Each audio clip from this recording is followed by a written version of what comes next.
banyak hartanya, terkenal, kata stiker di pinggir di mobil kemarin itu, sing penting tandang, gak kudu kondang. Nah, takwa itu puncak dari sesuatu. Jamaah Jumat di Masjid Muttaqin rahimakumullah, tema kali ini adalah tentang Allah memanjangkan umur kita dan Allah mengembalikan kita kepada kanak-kanak lagi. Dan tema berikutnya adalah apakah kalian tidak berakal, tidak menggunakan akal kalian? Tema itu tercantum di surat Yasin ayat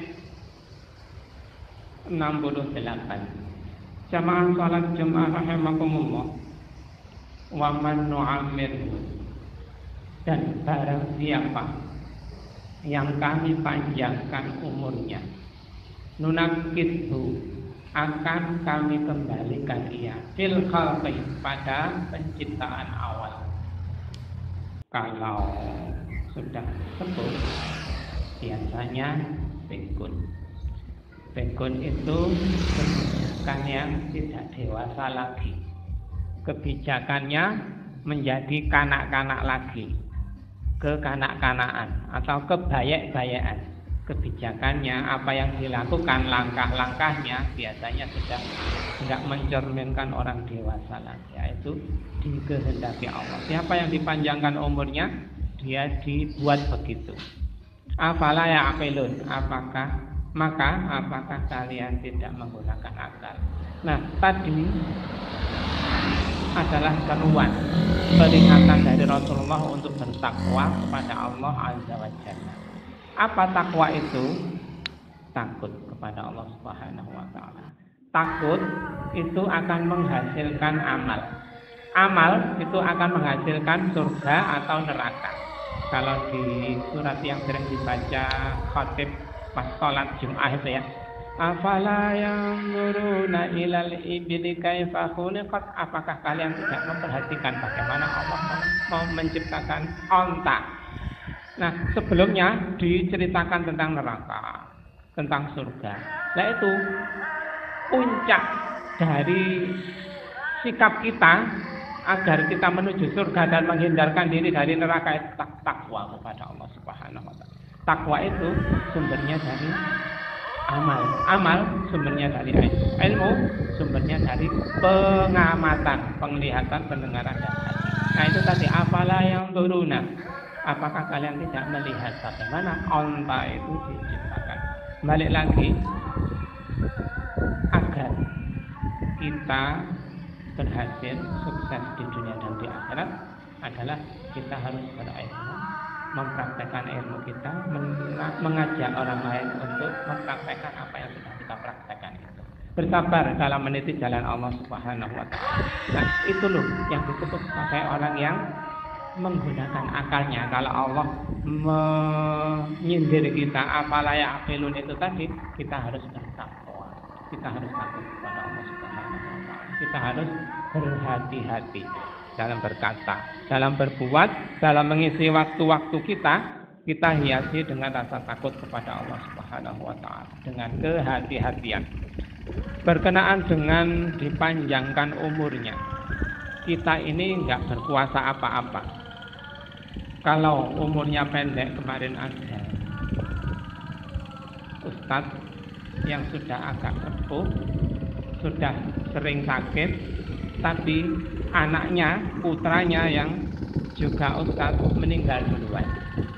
Nah, begitu itu orang yang usianya dipanjangkan. Anaknya yang sebenarnya seharusnya merawat beliau pas waktu tua, dihilangkan oleh Allah, dipanggil lebih dahulu. Nah, kita panjang atau pendek umur bukan karena kita sergap olahraga, sergap minum jamu, akhirnya panjang umur, bukan. Tetapi panjang umur kita itu karena ditentukan oleh Allah.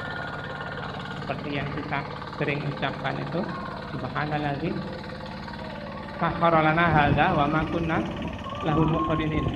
Sekedar kendaraan itu, kendaraan Honda, Suzuki, atau onta, kuda itu kalau nggak ditakdirkan Allah untuk jinak kepada kita, ya nggoda kita. Kuda itu dulu liar, terus Nabi Ismail berdoa kepada Allah, akhirnya kuda dijinakkan menjadi kendaraan kita. Itu ditentukan oleh Allah.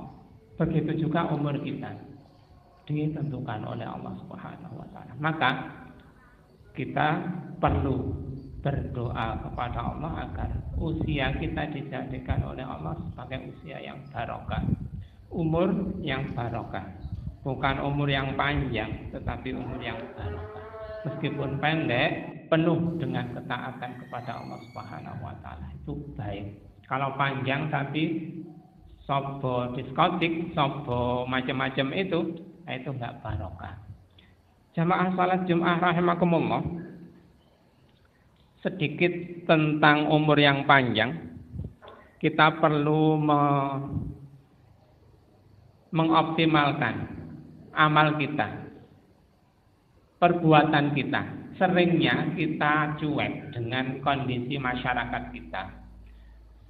Masyarakat kita butuh itu, tetapi kita enggak peduli. Kadang gitu. Ada yang tetangga kita sudah punya pekerjaan, makan, rumah sudah ada, tapi jodoh yang belum. Nah itu kita harus mikir juga. Cewek tetangga kita itu sudah tua tapi kok enggak dapat jodoh soleh. Nah itu kita harus mikir. Untuk meringankan beban penderitaan duniawi seseorang. Man yassara ala mu'asirin yassarallahu alaihi fid dunya wal akhirah. Siapa yang memudahkan urusan keduniawian seseorang, maka dia dimudahkan oleh Allah urusannya di dunia dan di akhirat. Sekedar itu tadi mak comblang sebagai penghubung antara laki-laki dan perempuan yang enggak saling kenal, kita kenalkan. Sedikit saya belokkan lagi. Kemarin ada si A, posisinya di Matos, mau ngirim ke Bantaran. Padahal orang yang mau dikirimi itu mau ke Jayogren. Di WA, Pak saya mau ngirim ini. Oh ya silahkan. Jam berapa? Kurang 20 menit lagi. Saya sekarang di Matos, mau ke Bantaran. Katakanlah kalau di peta ya, di titik 0 mau ke titik plus 5. Padahal yang mau dituju mau ke min 1, 6 kilo. Dari Bantaran ke Jayogren 6 kilo. Di titik 0 di Matos itu tadi seharusnya yang mau dikirimi nggak usah ngirim. Saya mau keluar, nanti ketemu di jalan aja. Lah begitu itu kalau dia ngomong begitu, sudah irit waktu 20 menit, tenaga untuk mengendarai sepeda motor itu. Sedekah kepada salesnya itu seharusnya kita jeli untuk sedekah waktu, sedekah tenaga bagi orang lain. Salesnya itu kita kasihani. Jangan ngirim, nanti ketemu saja di ya kalau begitu itu ketemu di Matos kan enak. Salesnya nggak harus piramidi. Sedekah uang 3.000 dari bensinnya itu, sedekah waktu, sedekah tenaga.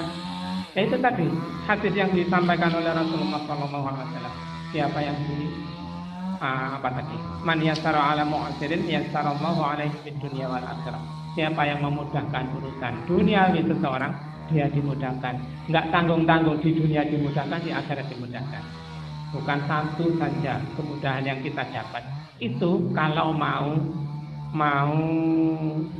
peka, mau jeli untuk memilih amal yang baik. Ada orang yang peka, yang jeli untuk memilih amal. Amalnya banyak, jenis-jenis amalnya banyak. Tetapi satu, kepekaan beliau yang sampai sekarang dinikmati. Utsman bin Affan, amalnya banyak, infaknya banyak. Satu, beliau infak sumur. Sampai sekarang sumur itu dikelola oleh kerajaan atau lembaga di Arab sana itu bisa menyekolahkan, bisa membuat kuliah kampus, asrama dan macam-macam, dan banyak ustadz-ustadz di Indonesia ini yang sekolah gratis dari biaya lembaga itu atau kerajaan yang diambilkan dari dari infaknya Utsman bin Affan itu sedekah sumur. Nah itu kepekaan beliau, kejelian beliau untuk memilih jenis amal yang efektif dan efisien. Walaupun kita nggak perlu memilih-milah ya. Semua kesempatan peluang kita sabet. Nah, dengan menyabet semua kesempatan peluang itu, kita berharap ada atau banyak yang efektif itu tadi, yang efisien itu tadi. Kita harus jeli-jeli. Bagaimana untuk bisa jeli itu? Ya banyak mengasah kepekaan itu tadi. Ya salah satunya kita menolong saudara kita, tetangga kita yang kita lihat kesulitannya di bidang apa, kita bantu. Nah begitu dilatih. Mudah-mudahan kita dikuatkan oleh Allah untuk bisa lebih peka dengan kondisi umat kita. Aku Din itu akan menghasilkan amal yang efektif dan efisien. Salah satu pompong ingat kemarin itu ada yang takbiran Jumat malam, ada yang takbiran Sabtu malam. Kedua-duanya saya dengar itu sebagian mengatakan walillahil hamd. Seharusnya kan walillahil hamdu. Walillahil itu mungkin enggak hanya satu tempat, banyak anak-anak yang kita biarkan saja. Mereka salah, kita biarkan saja. Terus walillahil hamdu. Seharusnya pakai du atau hilhamd. Tapi banyak yang kita dengar walillahil hamd atau walillahil hamd, gitu aja. Nah itu mumpung masih lama, silahkan kita cross check ke semua ustadz, ke semua mubalik, bahwa yang benar itu apa. Kalau disampaikan sebelum takbiran, sebelum hari raya, mungkin nanti saya lupa juga. Nah mumpung masih ingat, disampaikan sekarang. Itu juga merupakan kepekaan kita dalam beramal. Kalau amalan kita tidak peka, tidak benar, maka taruhannya adalah amalan kita ditolak. Mudah-mudahan